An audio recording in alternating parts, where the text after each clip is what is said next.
Israel-Gaza war continues to grab the headlines across the world since the Hamas militants crossed into Israel in the morning of 7th October.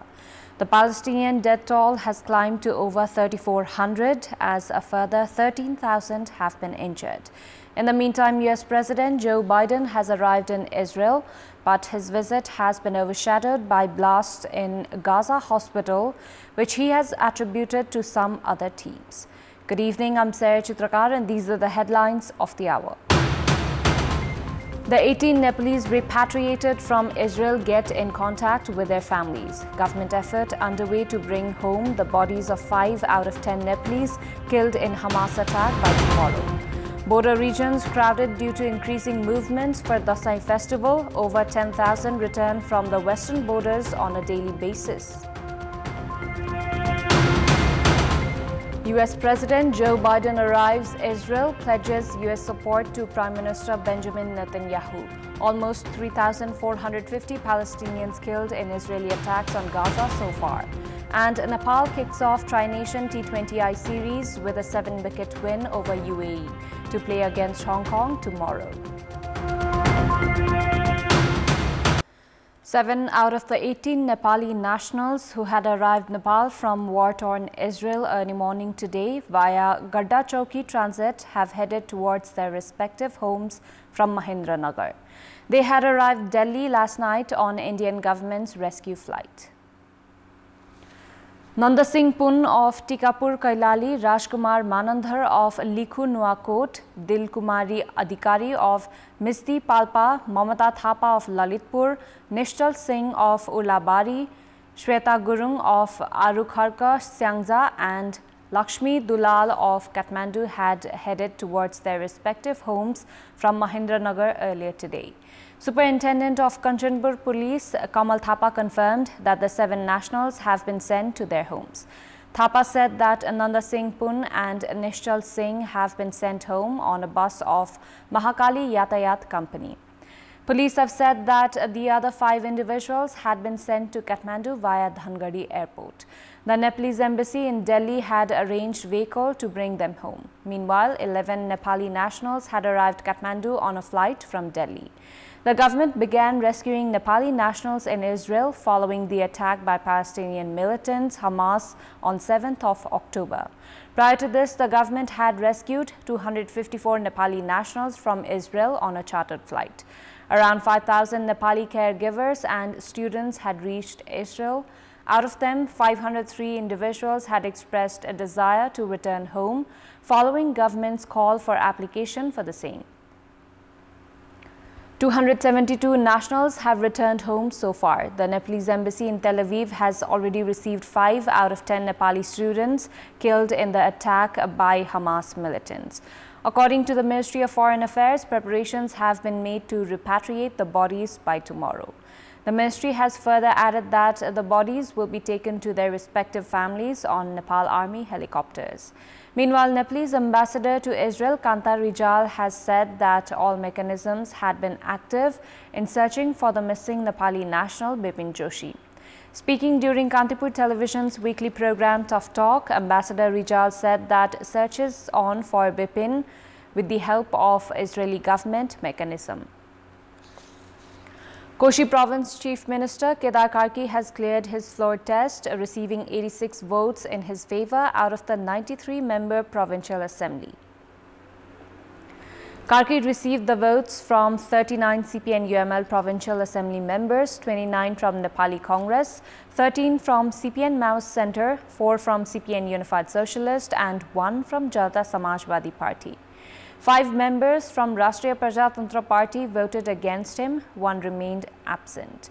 Earlier, Karki had urged the Provincial Assembly members for their votes, saying it would be for the stability of the provincial government. After clearing the floor test, Karki said he will hold discussions with parties of the ruling alliance and expand the cabinet. Nepali nationals who had gone to foreign countries, including India, for job opportunities among other purposes, have started returning home for the Dasai festival.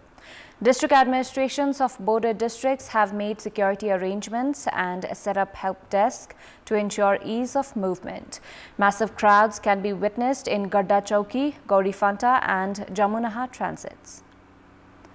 Ramesh Bika of Salyan was among those returning home via Jamunaha Rupaudiha transit. Ramesh, who had been working in India's dangerous city of Kargil as a labor, have returned home and says he will not go back. There is lack of job opportunities in the country, while crops cultivated in farms is not adequate to survive throughout the year. This has compelled the residents of rural areas to seek job opportunities in neighboring India. People have started returning home through Darchula transit of Darchula, Jhulaghat of Baitadi, Gadda Chowki of Kanchanpur, Trinagar Gaurifanta of Kailali and Jamunaha transit of Banke to celebrate the Dasai Tihar festivals. Border police have projected that around 4,000 nationals have been returning home in recent times through Gadda Chowki and Gaurifanta on a daily basis, while more than 5,000 enter Nepal through Jamunaha Rupaudiha transit. Majority of people are from hilly and Himalayan districts of Karnali province. The border administrations have said that necessary arrangements have been made by setting up help desks. However, grievances from those returning home have continued to pour in.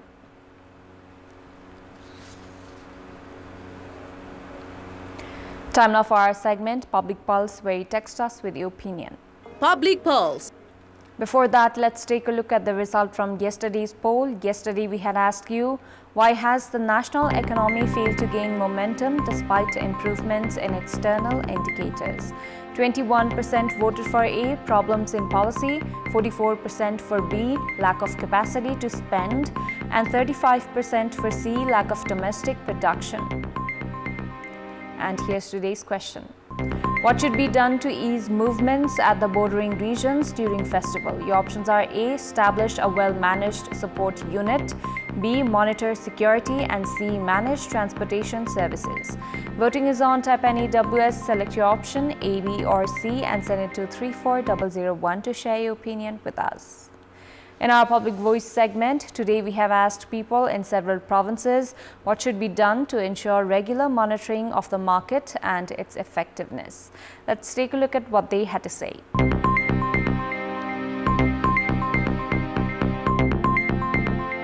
सूचनाकर्ताहरूलाई चाहिँ ठाउँ-ठाउँमा खटाउनु पर्यो र यो कसैलाई थाहा नदिकन चाहिँ अनुगमन गर्नु पर्यो। एउटामा गयो भने 10 लिन्छ, एउटामा गयो भने 20 लिन्छ, त्यसरी अब कराई गर्नु परिहाल्यो। व्यापारीहरूले तर्साउने हैन, अनुगमन गर्दाखेरि कसरी सहज हुन्छ, वास्तविकता के हो त्यो अलिकति उहाँहरूले गरिदिनु हुन्छ भने राम्रो हुन्थ्यो। जिम्मेवारी निगाली 3 महिनाको अनुगमन गर्नु पर्यो। स्थानीय सरकार र प्रशासनको चाहिँ साझेदारीमा कम्तीमा पनि 3 महिनामा चाहिँ बजारको अनुगमन गर्नुपर्छ। मूल्य सूची लिएर त्यहाँनेर चाहिँ अनुगमन गर्न जानु पर्दछ। सरकार निकायहरूले अलिकति ध्यान दिनु पर्यो। अनुगमन गर्ने निकायले गर्यो कि गरेन, के कसरी गरिराखेको छ भन्ने कुरो चाहिँ राम्रोसँग नियालेर हेर्दिएपछि र अलिक कडाइका साथ गइदिएपछि नै सम्भव हुन्छ। सरकारले पनि हेर्नु पर्यो। खाद्य व्यवस्था विभाग र जिल्ला प्रशासन कार्यालय र आन्तरिक राजस्व कार्यालयले यो दशैं तिहारको बीचमा मात्रै नभइने वर्षभरि नै यसलाई नियमन गर्दा राम्रो होला। अनुगमन जाने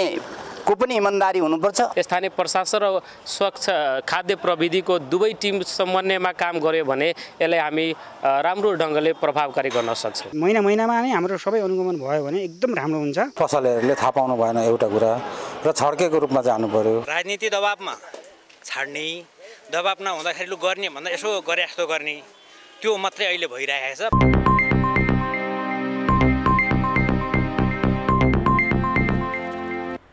Voting for new leadership of the non-resident Nepalese Association NRNA is to begin from midnight tonight. 4,227 representatives out of 96,000 members of the association will vote for a new leadership. Those who are attending the NRNA conference in Kathmandu will cast their vote physically, while those who are abroad will vote online. Meanwhile, aspirants are busy trying to woo the voters. Incumbent President Badri Kesi, Rabina Thapa, Mahesh Shrestha and Rajendra Kumar Sharma are contesting for the leadership post. The NRNA's 11th Global Conference kicked off in the capital yesterday and was inaugurated by President Ramchandra Paudel. India has lifted export ban on non-basmati rice to 7 countries, including Nepal. The export ban has been in effect since July 20th.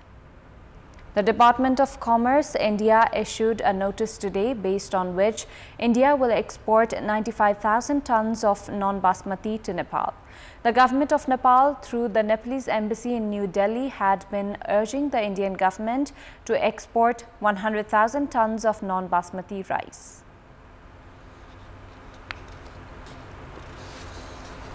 Time now for international update.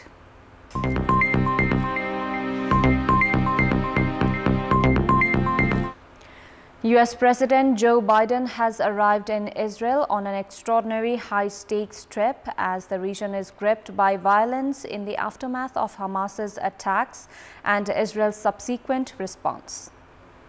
Speaking alongside Israeli Prime Minister Benjamin Netanyahu, Biden said it appeared Tuesday's deadly blast at the Gaza hospital was done by the other team and not Israel, echoing Israeli assertions that the bombing was caused by an Islamic Jihad rocket. Palestinian officials have blamed Israel. Meanwhile, Egyptian President Abdel Fattah El-Sisi has announced a 3-day period of national mourning to honor the innocent victims of heinous attack on the Gaza hospital. Conditions are dire for the 2.2 million people caught in the escalating crisis and now trapped in Gaza. Those on the ground warn that nowhere is safe from relentless Israeli airstrikes and the rapidly deteriorating humanitarian situation. Israel has vowed to wipe out Hamas, the Islamist group that controls Gaza, in response to the October 7 terrorist attacks that killed 1,400 people. At least 3,300 people have been killed in Gaza, according to Palestinian health officials. Time now for sports update. Sports news. Nepal has defeated UAE by 7 wickets at the Nepal Tri-Nation T20I Series match that concluded this afternoon in Mulpani Cricket Ground. UAE were put to bat first and had put up 140 runs for the loss of 7 wickets. Basil Ahmed scored half-century as Ali Nasser contributed 32 runs, Muhammad Wasim 17 and Asif Khan 15.